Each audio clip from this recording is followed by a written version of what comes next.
Podcast and live stream here, recording for Wednesday's early 5-game slate.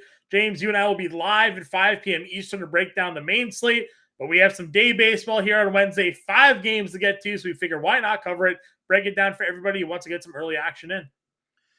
Yeah, it should be an interesting little early slate on tap. No Coors Field, that saved for the main course. This is a little appetizer, but some good pitching, I would say, for just a small slate. At least at the top, two of the better pitchers in the league this Right. year.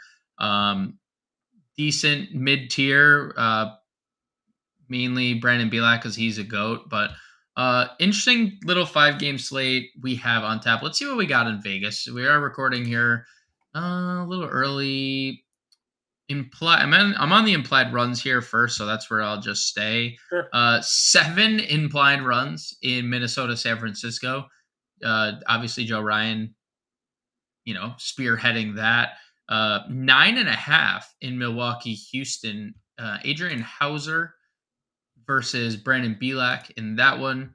8.5 in Michael Kopech versus Cal Quantrill. That's the White Sox and Cleveland Guardians. 8.5 implied runs in Arizona and Philly, and 9 implied runs in Texas versus Pittsburgh. Let's see who the biggest money line favorites are in those spots as well. Martin Perez and the Rangers -130 on the road. Cal Quantrill -145 at home. Zach Gallen is actually even money. That's just, I guess, respect to Philly at home more than anything. Joe Ryan, biggest favorite on the board, -160 against San Francisco. So, all right, well, let's get into it. You mentioned Joe Ryan's biggest favorite on the board here. He's been one of the best pitchers in all of baseball this season. 2.25 ERA, 6-1, 66 strikeouts on the year. Really doesn't matter the competition. He's pitched well against everybody. Yankees, Angels, Cubs, Cleveland, White Sox. Most recent starts. 9 strikeouts, 10 strikeouts. Really just giving you the fantasy production that you need from an ace. On a small slate, we tend to see some crazy high rostership percentages. So I got to ask you, do you think more people go Joe Ryan or do you think more people go Zach Gallen? The 2 pitchers up over 10K. No other starting pitchers over 9K on this slate. I'd assume they gravitate towards Joe Ryan, considering Gallen got absolutely shellacked his last time he stepped on the mound. Not that that correlates with like anything going forward, but Joe Ryan hasn't had that blow up once this year. So Sure. I would say Ryan.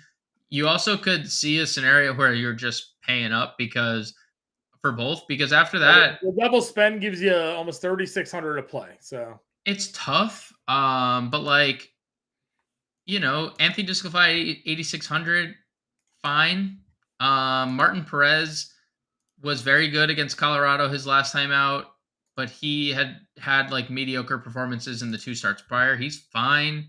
You sent me a tweet today, Michael. No one allowing more hard contact than Michael Kopech. Yeah, highest barrel percentage in baseball against goes to Michael Kopech here. Frustratingly enough, you and I played Kansas City against them in his last start. 8 innings, 1 hit, 10 strikeouts. So Mistakes were made. Hard to barrel when you're not making contact. So right. Maybe that he's in Cleveland here. I mean, they have been slightly better lately because Jose Ramirez has been good. But like ever so slightly. Like that's just only because Jose Ramirez is like back in the lineup that they've been okay. Your favorite starting pitcher on the slate, Brandon Bielak here going up against Milwaukee. Bielak was able to navigate his way around an early bases loaded situation against Oakland. Finished with 9 strikeouts here. I imagine you will have, and probably the field will have some exposure here to Brandon Bielak given the lack of value on the slate. Yeah, I mean, it's not like the best spot because we talk about it all the time. Milwaukee does have upside against right-handed pitching. But Bielak, the strikeouts have been there. And that was kind of my point going into that Oakland start. Like, he got lit up in Seattle, and, it is what it is. 10 hits, 12 base runners total. But 6 strikeouts against San Francisco, then 4 strikeouts in 5 innings against the White Sox. And then we see the upside, 9 strikeouts. We're getting a lot of ground ball outs to boot for Bielak to help him get out of any trouble that he may have faced in pretty much every outing he's been in so far. 8 base runners or more in 3 straight starts. But Milwaukee is a team that strikes out a lot. So, yeah, I could see myself getting to Bielak. Like, am I over the moon about it? No. He's not facing Oakland anymore. So, but I probably have interest because after that, it's like pretty bleak. Like Johan Oviedo has been pretty good at times this year, has been pretty bad at times this year. Right. Now he gets a really tough matchup against Texas. Cal Quantrill, I am shocked that he struck out 6 people in a baseball game and not like over a 3-game span. Right. That just has to be a Team's career still high hitting for home him. runs off this man, though. He's now given up 7 on the year, 9 starts. Yeah, he's not because I want to play him. I'm just putting No, out I I am know. shocked that he had so many strikeouts. Adrian Hauser is coming off a very good start. He is a pretty good pitcher overall, but now he has to face Houston. I don't love that. And he's not really missing bats to start the year. So, and then Ranger Suarez, he's been terrible in his 2 outings. Terrible in his 2 Yeah. outings. So like, Yeah, we stacked Cubs against him the other day. Paid off pretty nice. so I don't know. Like, it's Belak in the mid tier. I could see getting to Kopech. I could see getting to Martin Well, Perez. Pittsburgh hits lefties well, don't But they? They have, Pittsburgh, we know they have Rodolfo Castro at the very they least. do they have Rodolfo for sure. So like, I could see getting to Belak just because the lack of everything below him. Yeah, that's how I'm feeling about it as well. Catcher position here. Real Muto is your top priced catcher at 5K. And then he dips down a little bit. Jonah Hines been a staple in our lineups. He's 41. Yasmani Grandal's $3,900. William Contreras didn't play today, so good chance he'll be in the lineup here on Wednesday. That's definitely something to pay attention to with this early slate. Again, we don't have official lineups out right now as we're giving our recording. Some of these guys may have the early slate off because they've been playing. So you could see some backup catchers finding their way into lineups here. So just speculation. We just go back down to Gabriel Moreno at $2,400. Doesn't really make any sense that he's this cheap. He's $2,400 against a lefty. That's like the plug and play value catcher for me. Yeah, he's been great against left-handed pitching too. Like, that's been where he has had the most success. He's hitting 404 this year against left-handed pitching. 425 WOBA. Like, that's what more do you need against a guy who's struggling? Like, I think Ranger Suarez is a better pitcher than how he's fared, but that hasn't been the case. So why shouldn't we capitalize? I would take a look at Pittsburgh's Jason Delay, who is like a backup catcher, but hitting 317 on the year, 7 for his first 16 against left-handed pitching. So if you're not playing for whatever reason, if you're not playing Gabriel Moreno at 2,400, I don't hate Jason Delay at 2,900, but like, other than those 2 guys, that's really it. I'm with you. There's not a lot here for sure. First base position then. Christian Walker's your top price first baseman, $4,400. Again, just plug and play. Some of these smaller slates, and he's drawing a lefty. So plug and play, core play for us here. A lot of power against left-handed pitching for Christian Walker. 6 home runs already against lefties this year. Yeah, he's not even that expensive. Nathaniel Lowe at 42, Rowdy Tellez at 4K, and more guys that we often find ourselves throwing into our lineups here. So I'm sure we'll have some exposure. Kirilloff against Desclafani's $3,500. I know he's your boy at times this year. So some decent mid-tier options. Where did I pass on? There's Naylor. Naylor against Kopech. Any interest? Yeah, sure. Lefties against Michael Kopech haven't been the ones with really any success. It's been the right-handed bats, but we know Josh Naylor is a powerful dude. 6 home runs already against right-handed pitching this year. So sure. I think all those guys you mentioned, by the way, Nathaniel Lowe, great spot. Oviedo struggles against lefties. Rowdy Tellez, lefties hitting 355 against Belak. We know Belak has just been getting people on base and then getting out of trouble. That's really what he's done. So I like all those guys you mentioned, including Kirilloff, including Naylor. Yeah. Second base position here. Estrada's your top guy at 6K, but probably the hardest matchup on the board. Altuve still a little slow to get going with $5,900 against Adrian Hauser here. Simeon better splits against righties at $5,800 against Oviedo. Marte better against lefties. Gets Suarez at $49. There's your top 4 second basemen. Yeah, it's probably Ketel Marte for me, who has hit lefties quite well for years and years, and obviously we're not getting that Ketel Marte of like a few years ago where he may or may not have been on steroids. That I have no idea how he hit so many home runs that day. remains to be seen. But he's hitting 286 with a 380 WOBA against Southpaws this year. We've already mentioned it. We're 3 positions in. We have 3 Diamondbacks that we love. Yeah. Like it's just Ranger Suarez has been that bad. So it's Marte for me. I like the matchup for I like the righties on the mound for Simeon. I don't love the matchup.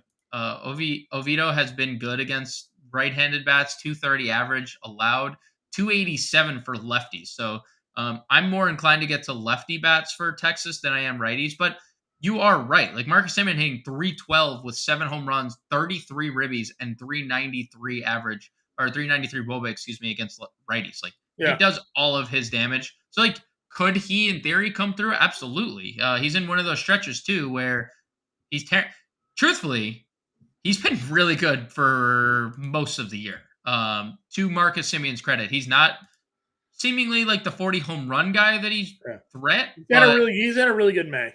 he has had a very good month. So, yeah, I could see myself getting Simeon, but I think Marte takes the cake a little bit more for me. Down here a little bit more. Again, it depends on who isn't in out of the lineup, but we do have Rodolfo Castro, second base shortstop eligible, 3K. Yep. Power numbers against lefties still very present, so that's where we tend to find ourselves. We don't often find like Pittsburgh on our slates because they play at like 640. Yeah, it's annoying. So, when we do get a chance to play him and in this lefty split here, Castro makes a lot of sense. We don't miss the opportunity to not play Rodolfo Castro here. No. We do not miss that opportunity. This year against left-handed pitching, John. Would it be surprising if I told you Rodolfo Castro has 5 home runs? No. If he was hitting 326 and if he had a 468 WOBA, would any of that surprise you? How about a 717 slug? I mean, right? He is an absolute dead red lefty masher. So, big fans of Rodolfo Castro there. Getting him at 3K, dual positional eligibility on a short slate is also a very nice to have. Owen Miller, 2,600 against Bielak. I know he's not the right splits for him, righty, but still doable. Terang on the opposite side of that, 2,300 lefty-righty matchup for him. Yep. Not too bad. Anybody else that I'm missing here? Edward Julian, if he makes the lineup and hits in the middle of it again for Minnesota, I could see myself getting there. Lefties, like Discavani not allowing really much of anything this year, but righties hitting 184, lefties hitting 276. So, yep. All right, third base position here. Jose Ramirez is your top priced third baseman. Josh Jung, Alex Bregman, Josh Rojas, Yohan Moncada. I mean, Ramirez always makes sense. Again, not my favorite player. I almost say this every slate. I almost never play him. I just don't do it. I think he's overpriced. I know the talent's there, but it just doesn't feel like I ever get it right for DFS. And then I might go Yohan Moncada as like my next guy here. Agreed. I don't know if you agree or disagree, but that's where I'm at the top of the third base position. I do agree. Lefties have given Cal Quantrill issues. There's a lot of regression coming for Cal Quantrill. We've said that for a couple slates, and it hasn't come to fruition. But like every pitcher runs into when they are unlucky or they're getting lucky, like that is going to turn if they're just not a good pitcher. Cal Quantrill doesn't miss bats. His BABIP is too low. His xFIP is too high. Like nothing suggests that he's going to continue to be good. I could definitely get to Moncada. I like it. I also think like there's clear-cut value below him. But I do 4,300. White Sox could be sneaky here. They've been a little better lately. A little. They also have Clint Frazier playing now for them, John. So instantly the Red Rocket is gonna give his redheaded powers to the rest of their lineup, and they're gonna take off from here.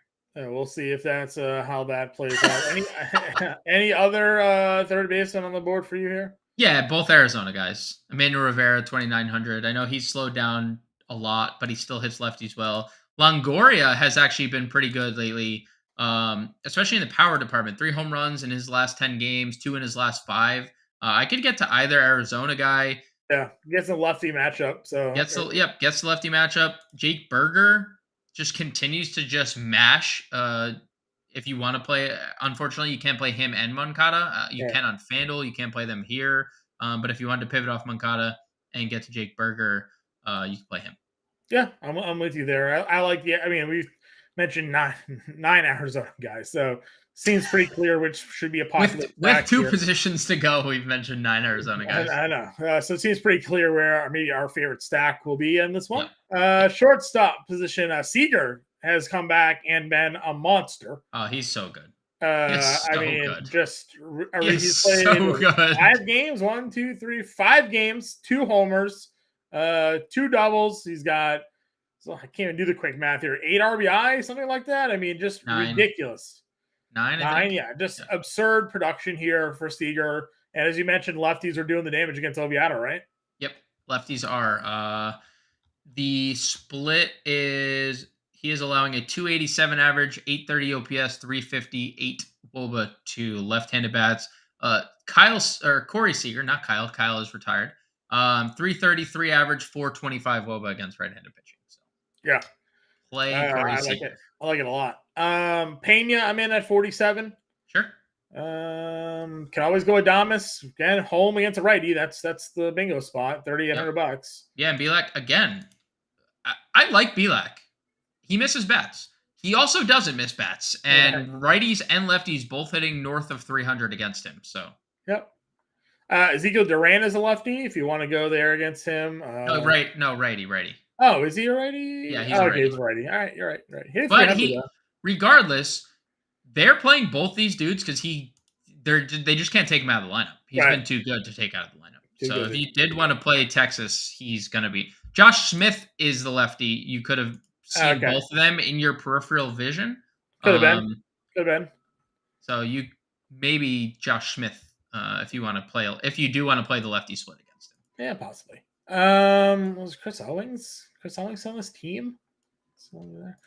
That was more of a shout out to Justin Field than anything else. All right, outfield. Let's wrap this puppy up. We'll go through the outfield. We'll make a couple lineups. We got a couple minutes to go here.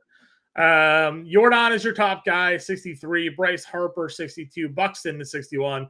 3 guys over 6K. How are you ranking them for us, sir? I would rank them Jordan, Buxton, Harper. But like space from like Jordan, space, and then the other 2. Because they just kind of when you get Jordan in this groove, like it's just something special. Like he's one of the 3 best hitters in baseball, so yeah. I would say Jordan. MVP last year. Who won the MVP last year? Only the guy who hit 62 home runs. No big deal. Right, Aaron Judge. Right. That guy. That guy. Jordan should be in a conversation though. He was. No, I think he finished. I believe he did finish second. To your point, you were just excluding like the guy who had 62. I blanked on the guy that didn't show up in the playoffs for some reason. That was my fault. That was my. I mean, great. Hey, listen, great regular season number. Glad to have it. Jordan was not an MVP finalist last year. He was 2 years ago. 2 years ago, okay. MVP finalist there. Wait. No, he was third last year, right? Third. Yeah, Ohtani came in second. Right, Ohtani. That was the argument. Ohtani. Yep. I mean, right now it's just going to be is Ohtani first or second pretty much every year of his. Yeah, I mean, because he's an elite pitcher that's going to hit 30 and 20. So. All right, so I agree. That's fine. Harper can't go that against Gallen. Buxton 2. I mean, why is Buxton over 6K? What do I miss? I mean, this is like the short slate bump, right? Like Thairo Estrada was 6K, and not that I don't think Thairo Estrada is good, but like 6K, he's also been bad lately. That's just like the short slate boost. Brian Reynolds, he is better from the left side. He has a 244 average against left-handed pitching. Yeah, I thought so. Kyle Tucker, $5,600 against Hauser, probably rings a lot of bells for people. We always like Corbin Carroll. I mean, the lefties or righties, I don't think it really matters, and we don't think Ranger Suarez is going to be long for this game. So Carroll's probably good there. Adolis hits righties better. Oviedo better against righties themselves, so depends on your spot. Schwarber, Castellanos, probably no-goes there. I guess we'll see if Yelich keeps hitting tonight, right? If he stays hot, probably finds a spot at 46. Yep, Sure does. Probably a good little run here. Yelich, Lewis Robert, Lourdes Gurriel, all pretty strong plays here. Dude, Lourdes Gurriel is a psycho lately. I mean, not lately, just like this year. Remember they didn't play him after he had like Four home runs in 3 games. Yeah. Love that. I agree on this stretch, by the way. This whole entire stretch. I'd even throw Kutch in there, hitting really good right now. What is McCutcheon against lefties too? McCutcheon against lefties this year, 400 WOBA, 3 home runs. So I'll even throw McCutcheon into that 4-pack. Dude, I think Luis Robert is a star here. Cal Quantrill is going to get shelled. I'm waiting for the day, and it could be this day. Maybe it's not, but like all the numbers suggest Cal Quantrill. One of the days. Regression. And if it's not the White Sox, would it surprise me? No. But if it is the White Sox, that also wouldn't surprise me because they do have like a bunch of powerful guys. Like Moncada obviously added depth to the lineup. Luis Robert has 13 bombs on the year. Cal Quantrill doesn't miss bats and allows 1.2 home runs per 9. His 4 ERA doesn't pair with a 5.43 xFIP. He has a 2.68 BABIP. Like, dude, there's nothing that Cal Quantrill can do that would suggest that he's like a good pitcher. Like, yes, he pitches to this like decent ERA, 40% fly ball rate, not good. Yeah. Doesn't have an elite ground ball rate. Like, doesn't strike anybody out. He just doesn't miss bats. Like, he just gets lucky, dude. Maybe based on his name. Maybe because people liked his dad and gave him some respect, right? And I'm like, one of these days, if it's not this slate, it's the next slate. And if it's not the next slate, we're gonna scream. We're always playing three maxes, and one of them is always the stack against Cal Quantrill. So, correct. We're always in there. Maybe one day Eloy Jimenez will be able to stay healthier for not his fault this time. Appendicitis, Shout out to all of us out there that have had no appendix. No appendix. Yep. Let's see here. Where's your next guy down here, man? I was just looking up. Connor Joe numbers are pretty good against lefties. We missed Carlos Santana over at first base as well. Oh, it's actually Santana. No, he's healthy. Santana, big numbers against lefties this year. Connor Joe, huge numbers against lefties. 4 home runs, 333 average, 476 WOBA against left-handed pitching. And they bat him in the middle of that lineup. So Connor Joe, for sure. It's probably going to be contrarian. We've seen Martin Perez garner some pretty big ownership lately. And he had a 2-game stretch of where he pitched bad, but he was pretty good, I guess, like in all the starts around it. Yeah. I could see a scenario where Pittsburgh comes in low owned, and on a 5-game slate, we take advantage of that. Andujar got outrighted. That's just the story. Dominic Fletcher's a lefty, right? Yeah. Dominic Fletcher's a lefty.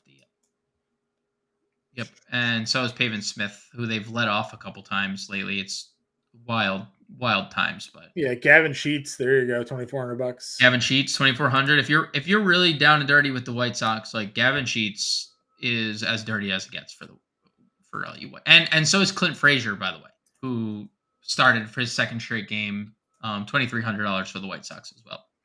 What do we have left? Anybody?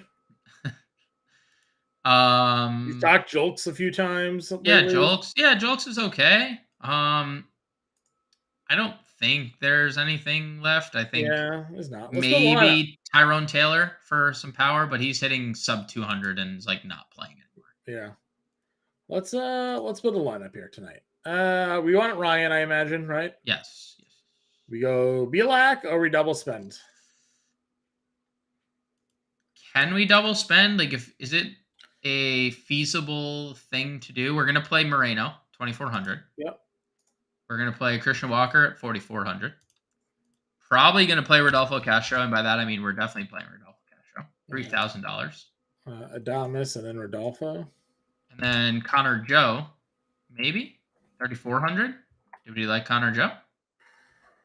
We don't have to. I'm just trying to see where our spend downs are here. Sheets 4,500 for thing. That's probably Emmanuel Rivera 2,900.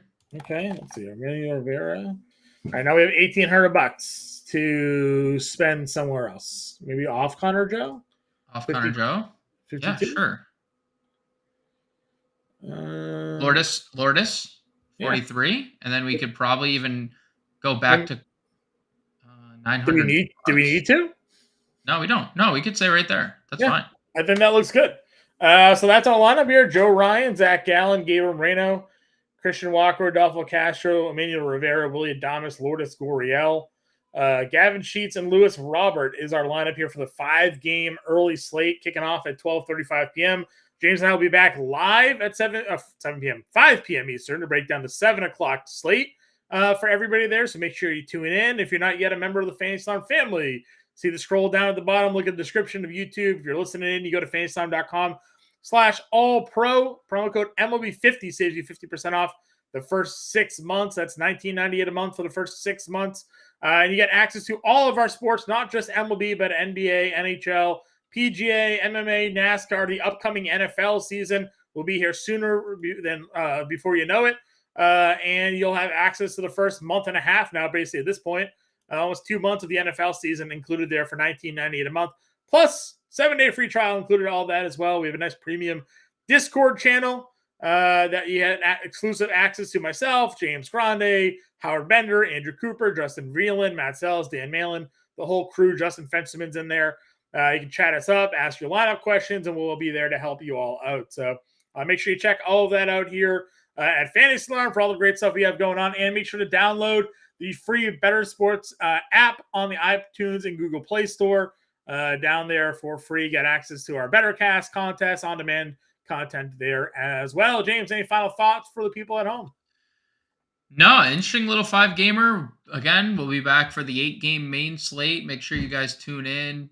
Turn on that notification bell over on the YouTube. And if you don't already, give this video a thumbs up. Subscribe to our YouTube channel. We're ever growing over there. Let's just continue to dominate here. Shout out to Fantasy Alarm. Shout out to the Better Sports Network. This has been a wonderful partnership that is going to be long-lived and fruitful. Amen to that. So, all right, guys, we'll be back again, 5 o'clock Eastern. We'll catch you all later.